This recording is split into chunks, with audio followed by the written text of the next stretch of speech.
Okay, talking about waste with Mr. Connett. Mr. Connett, if I have well understood, in 20th century the problem was how to produce as more as possible. Now the problem will be how to reuse as more as possible. Well, in the 20th century the issue was safety.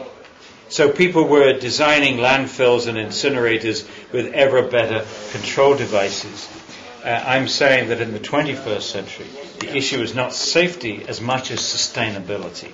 That we have to not just get rid of things, we have to share the discarded materials with the future. What is from a cultural point of view, which is the situation in Italy now?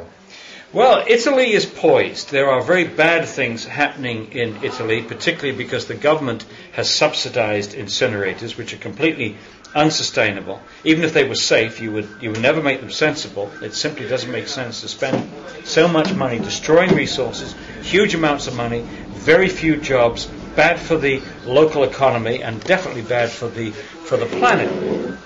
But there are very good things happening in Italy. We have over 1,000 communities adopting a porta collection system and getting more than 50% diversion. We have a number of communities getting over 60% in just 1 year. In Lazio province, Sermonetta, 64% diversion in just 1 year. We have the city of Novara, population of 100,000, that's near Turin, 70% diversion in just 18 months. That's a world record. In the Treviso area, 22 communities are averaging 76% diversion, and that only took 5 years. And that actually is more than an incinerator. An incinerator only gets 75% reduction because you have 25% ash. Yes, but in Lazio there is a very big community that is Rome. Which is the situation from? I have been told that there is a very critical situation because the Malagrotta discarica is becoming full. Yes. Well, they should have closed down the Malagrotta landfill years ago. It's a ridiculous. It's a monument to man's laziness and stupidity and bad leadership. It shouldn't exist. And they're making matters worse now by putting an incinerator, which they give it a fancy name, gasification, using a technology that was shut down in Switzerland and shut down in Germany. I've chased this company around the world. They tried to build in the Caribbean, owned by a company that owns racetracks. So I think you can get some idea of who these people are. And this is the facility that's going to be built in Malagrotta. Very bad, very bad. And instead of putting all this money and subsidizing this incinerator and making Mr. Cirone even richer, Rome should be putting a matter of urgency, introducing source separation, porta collection systems, and introducing it for the whole city, not just a few parts of the city. But do you think that from an operational point of view, that is possible for a big city like Rome to follow this way in 2 years? Yes, well, absolutely. We have big cities in the United States that are doing just that. In North America, Halifax, 60% diversion in 5 years. Seattle, over 50% diversion. Los Angeles declared a zero waste strategy. Many communities, counties in California have declared zero waste. San Francisco, a big city, 850,000 people. Within the 50% diversion by 2000, 63% by 2004. Their goal for 2010 is 75%. Their goal for 2020 is 100% or zero waste. Now, if a city as crowded as San Francisco, where the education has to be in 3 languages, Spanish, English, and Chinese, can do it and try to do it, then Rome should be able to do it. And you should not forget that Rome has the advantage of having relatively small buildings. I mean, for a big city, you don't have the big skyscrapers, which is good. And also, you should also remember that a city, you look at it, is surrounded by lots and lots of small towns, which have been, encroached by the big metropolitan area. But they're still small towns. And we know that those small towns can all do it. So at the very least, all the small towns around Rome should be doing porta collection systems, as is being done in small towns in Lazio, as is being done in over 1,000 small towns in Italy. So start with all those surrounding areas and gradually work into the city. But the key job for the city is to get the clean organic material out of the city and get it composted. It's got to be clean because otherwise your compost is not useful.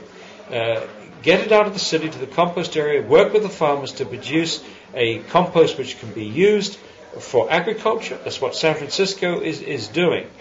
Now, one of the things that you could start with immediately in Rome is to collect clean organic waste from the restaurants and the hotels, which produce a large quantity of this material, and get that out of the city. That would reduce the pressure on Grotto considerably, the odors and so on. And in San Francisco again, they've got an elegant system where they not only do they have people from the government going to all the restaurants and hotels and telling them exactly how they want the kitchen waste for their composting facility, but actually offering them a cheaper rate for clean organics. Kitchen waste is 25% cheaper than the mixed waste. On the contrary, in Italy we have the cheap say that is exactly the contrary. What is, in your opinion, the role? What has been the role of Meetup Beppe Grillo in Italy to make this problem emerge? It's fantastic. I mean, if I could introduce this system in every country in the world, I would do so.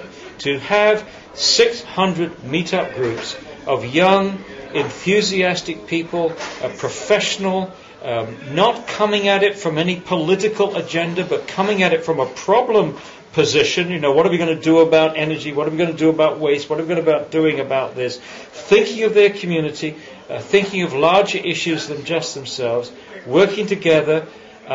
It's very exciting. And I have now seen many of these meetup groups in action. They've organized many of the meetings that I spoke at in this trip. They're able to get large audiences. They're very effective. They're very good organizing. And I see enormous potential from the networking. Because one of the things that we need to do is to let the Italian people know, because the mass media is not doing it, let them know just how many groups are embarking on a porta collection and how many successful examples we have. The meetup groups could be documenting all that all over Italy. And they could also be documenting those supermarkets which allow citizens to refill bottles of water, of milk, of wine, of shampoo and detergents. Obviously this can be done, but we need more citizens demanding that of the supermarkets, and I think that the Beppe Grillo groups can put the pressure in their local communities on this kind of thing. And now a problematic question. Yes. And the Green Party and the parties of the left.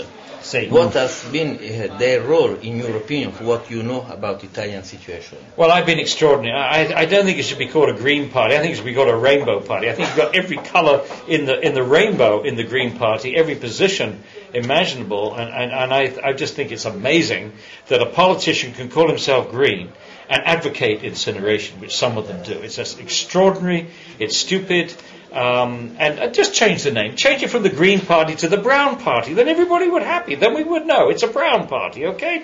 Don't call it green, don't call it Verdi, call it Bruno. A Green Party should be leading the battle for sustainability. These guys are going in the opposite direction. We shall send this interview to Mr. Pecoraro. Yes, definitely send it to them. And if he disagrees with me, well, I'd be happy to debate him in public. Let's go face to face and talk about sustainability. Thank you very much, Mr. Thank you. Okay. Thank you very much. Cheers.